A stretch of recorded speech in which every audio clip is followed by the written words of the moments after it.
Now we have two speakers who will focus on a targeted, very exciting development in assisted mobility. This is Pennie and Kristin from Confluence Health.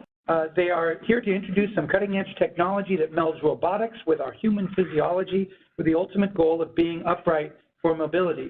They come from a team of physical therapists who have been working with this device for 4.5 years, and I have two patients who are involved in that, and it's just so exciting to see what they're doing. I don't know that there's anywhere else in the state that's done so much with this technology as you are, so you're really leading the way there.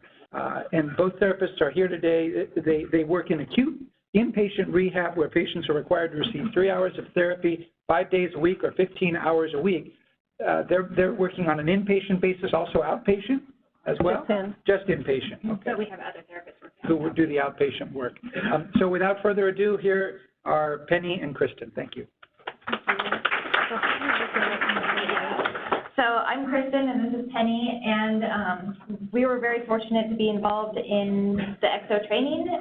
One of the physicians in Wenatchee sustained a spinal cord injury many years ago. He became interested in this technology, and he's the one that brought it to us in Wenatchee. So we're going to discuss a little bit about the purpose of the robot. I don't have any pictures up on the first couple of slides, I don't believe, so I apologize for that. But the purpose of the robot that we use for physical therapy treatment, and then we'll go into a little bit about how we're addressing it locally. And then we have a short video too that really shows the device when it's up and helping people walk, as well as some patient stories.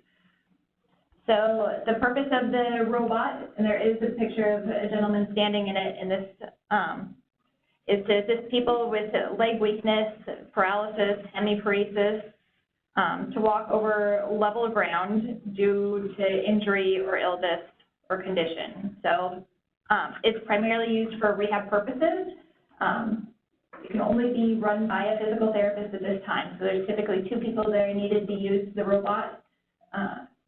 There's a physical therapist in this picture and an assistant. He's actually a PTA now who's assisting with the robot too. But there's always 2 people needed to help people stand, and it's not for home use at this point in time. So there's a lot of benefits with having the robot. For us, an inpatient, it really gives the people who have not stood after a stroke or who have been sitting for a long period of time due to MS or Parkinson's, it gives them the opportunity to stand, increases neuromuscular stimulation, helps with bone density, sometimes it decreases pain overall, helps rewire balance. So as soon as someone's been in the device, it helps them stand up tall and straight, or even when we notice that they've transferred out of the device, it helps them sit up, improve their posture quite a bit. And then we put people into the device, into the robot, have them walk around in it a little bit, and after they come out, their walking pattern has changed. The carryover isn't for a long time, but it's incredible how smooth it is after they've been in the device. So the people that use Ekso are primarily the neurological conditions, so spinal cord injury, stroke, Parkinson's, Guillain-Barré, multiple sclerosis. This is the picture of the robot here. So if you can kind of see in the picture, it's like a backpack. It straps around your abdomen, it straps around your thighs, and it straps around the feet too. Unfortunately, not everyone fits, so there's restrictions in height and weight. If someone has too much spasticity, that can be a restriction, unfortunately. Sometimes we can finagle around with the device a little bit so that if someone's a little on the tall side, if their legs tend to be a little bit shorter, we can still measure them and smush them into the device a little bit. We can change the shoe height if needed to try and get people in, but also if there's any restrictions in range of motion. So if someone hasn't stood for a long period of time and they're stuck in a bent position at the hips, unfortunately the device just can't accommodate for that, and it can be very, very uncomfortable. And then if there's any major skin issues too, that can be a restriction. So the way the Ekso works is there's motors at the hips and at the knees. There's a backpack that contains the computer aspect of it. We do all of the measurements. So we take measurements of the person's hips, their leg lengths, both upper and lower, and check spasticity and all of the things we kind of touched on earlier. All of that's programmed into the computer. And then using a controller and one other person, we can fit the person into the device and have the person stand from there.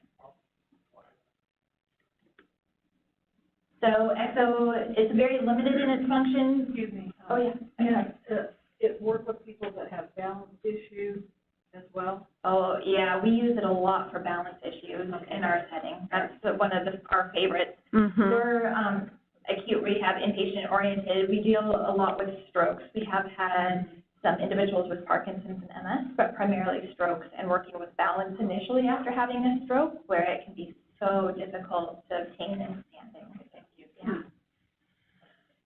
The Ekso, this shows a picture. This is Dr. Farah, actually in the Ekso suit. He's the one that initiated the Ekso being brought to Wenatchee. He's doing I don't know, was it a 5K or a 1 mile walk? It was a race, and they wanted exposure, so we got out for the race and took a picture of him. So the device itself can stand, it walks. Sometimes we can program it to help with one side. Sometimes it helps with both sides fully. If we only have it programmed to work with one leg, the computer and the robot itself provides the amount of assistance required for the other side. It can turn left, right. It can do squats. It marches in place. It can weight shift left and right.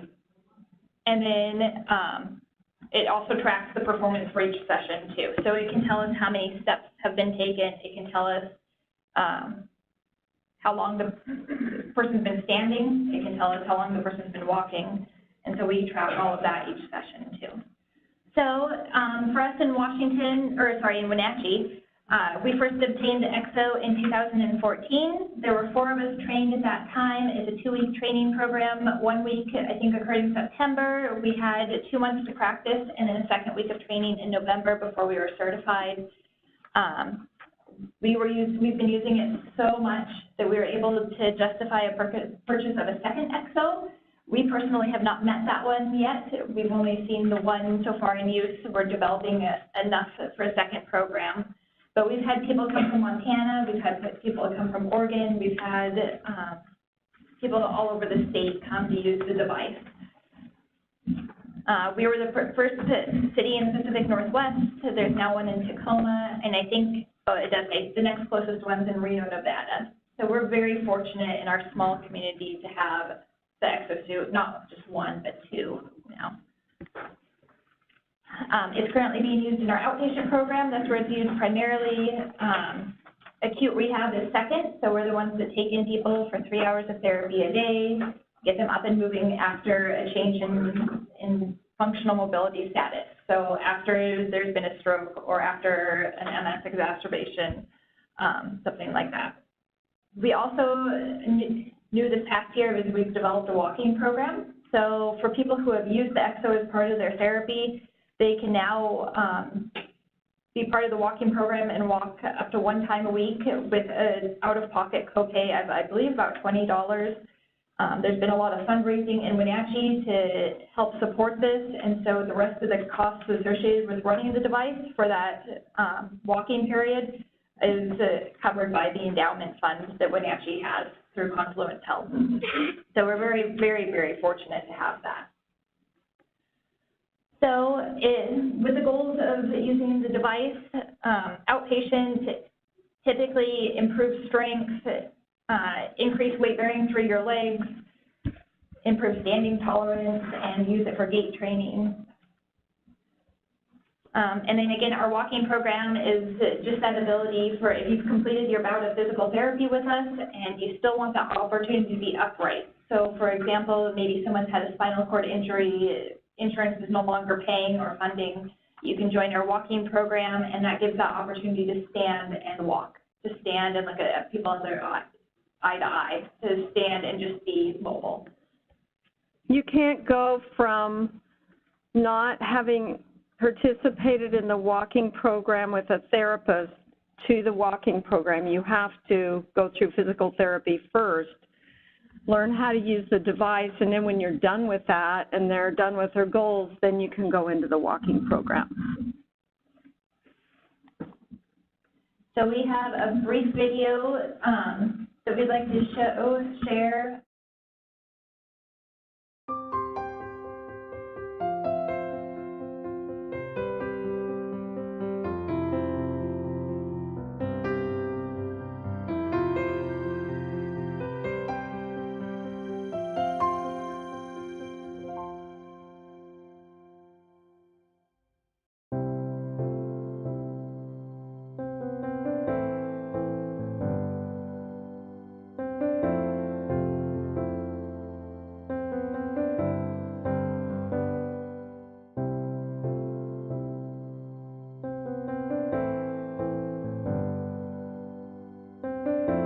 I was stricken with polio in the mid-50s, and at that time I was expecting our son, and I was in the hospital for 9.5 months, and they told me I would not walk again. Of course, that was a trigger. I would walk again, and I did after countless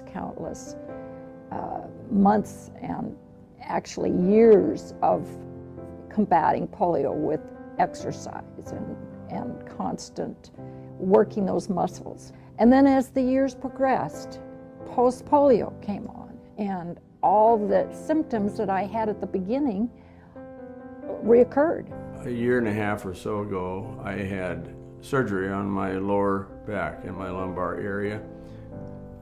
Had to have all the vertebrae fused, and in the process, some nerves got stretched, sounds like, and I'm pain-free from the surgery, but I have nerve problems, mostly in my left leg, both legs a little bit, mostly in my left leg. I was first diagnosed with MS when I was about 30 years old.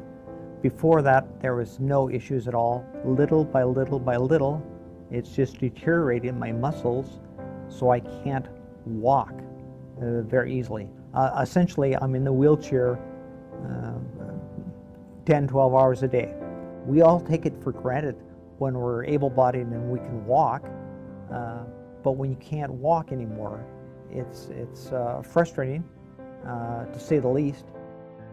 When I first stood up, which the Ekso helps you stand up, I felt like I was falling forward because for the first time I was standing correctly upright, where before when I do try to walk, I'm walking with the walker and I'm not standing correctly, where the Ekso absolutely does this for you. When I stood up the first time, I figured, wow, I'm going to fall over. But they both assured me that I wouldn't, and I got to use a little lightweight walker to walk in front of me that probably gave me the confidence I needed to go. I didn't think I'd ever be able to walk again at all. And it's amazing when you first get in it, it just picks you up and you walk. And I walked quite a ways in it the first couple of times, but all in all, I probably walked in it 15 or 20 times inside of an hour session each time, and I took a lot of steps in it, and gave me a lot of confidence in the fact that I could maybe someday walk. The human body is not supposed to be in a seated position. It's supposed to be up and walking and exercising. And in a wheelchair, you don't get that opportunity. But in the exoskeleton, I'm able to do that. And I'm able to stand, and I'm able to walk. It's just the most wonderful feeling. I could stand there, I could look down without tipping over. I could look down, I could see my feet. I mean, that seems so silly because we do that as human beings, we do that every day. And yet for me, that was the most marvelous thing. The overall use of the Ekso is tremendous. I feel the legs are so invigorated and I'm using muscles that I haven't used since the onset of polio. And the feeling of, you just feel that they're invigorated and they're being used correctly.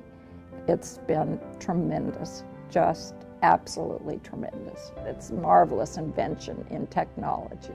Tricia and Jeremy told me that when I first started it, the machine was doing about 75 or 80% of the work for me. Near the end, when they felt like that there wasn't a whole lot more the machine could do to help me, I was doing almost 90% of the work myself. The machine was only assisting me.